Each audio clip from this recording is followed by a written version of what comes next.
TV. Fellow nationalists, this is a crucial moment in the history of the British National Party and the history of the struggle to save our people and our nation. We've made tremendous strides, especially with the breakthrough in the European elections. In many ways, we're only just now beginning to see what that breakthrough is going to mean. Things such as finally having me on Question Time, there's going to be an enormous amount of liberal hysteria about that, and there's going to be more things which make it clear that we now have entered the mainstream. But make no mistake, our opponents are absolutely determined. They are frantic with their effort to drive us back and to drive us out. We've seen at the red, white and blue a greater level of violent opposition against us than really ever before.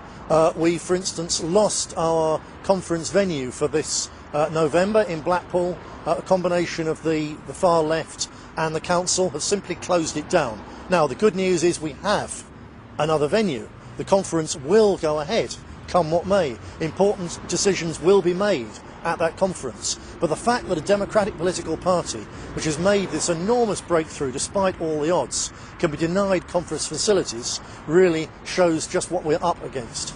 People working with us as contractors are right now losing their bank accounts because of pressure mainly from the Islamists on the banks and then on to people just because they do business with the British National Party. We have two activists at present over the next few weeks coming up in court in Liverpool and in Preston. We have Adam Walker back up in front of the General Teaching Council, really just for being a member of the British National Party in a couple of weeks' time. There's constant pressure against us. But of course, worst of all and most dangerous of all is the continued attack from the Commission for Equality and Human Rights. And make no mistake, they are not aiming, these people, just to push us back. They are trying to destroy the British National Party on two levels.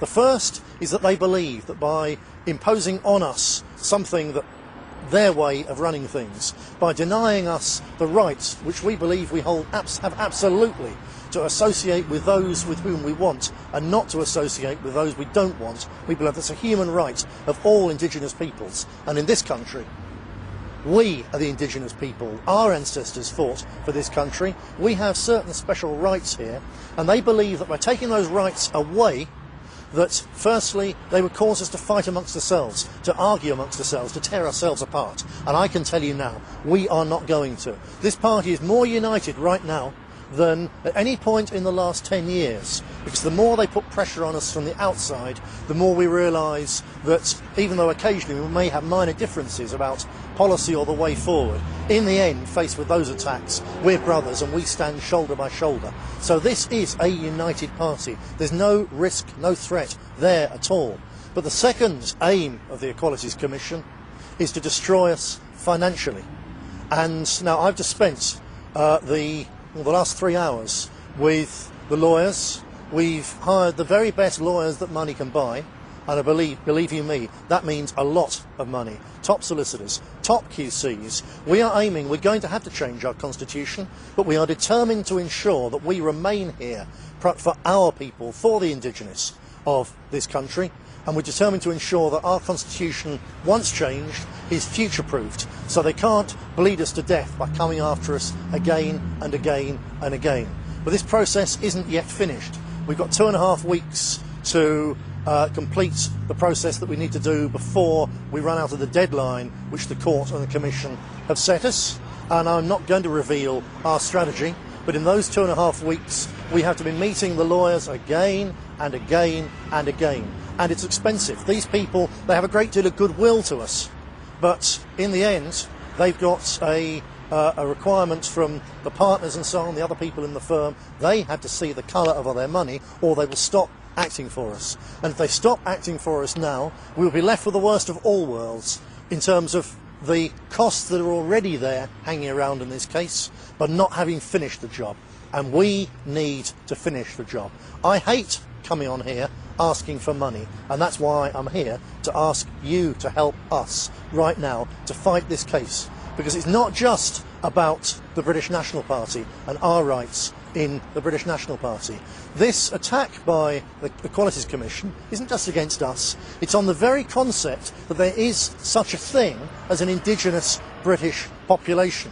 Something which is rolled out as of right to every other people under the sun. They seek to deny us, not just us, but every person of our blood in this country.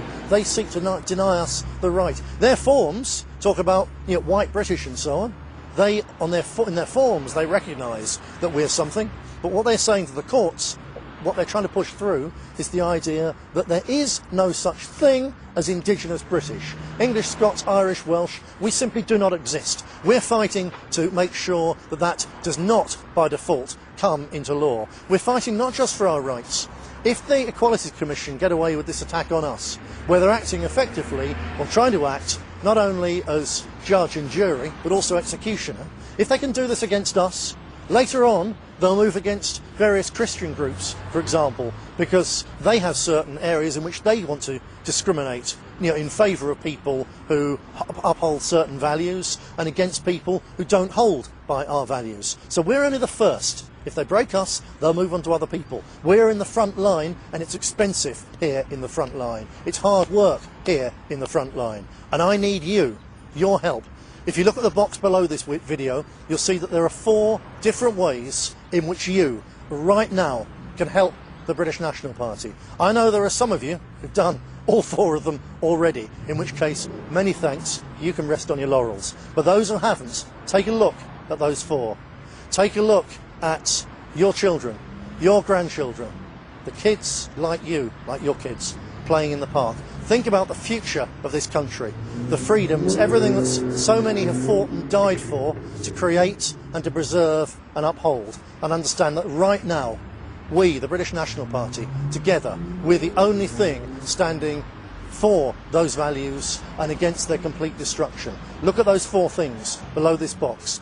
Please decide right now which one of them you're going to do, and be absolutely involved in this historic, this heroic struggle for the future of our people in our country.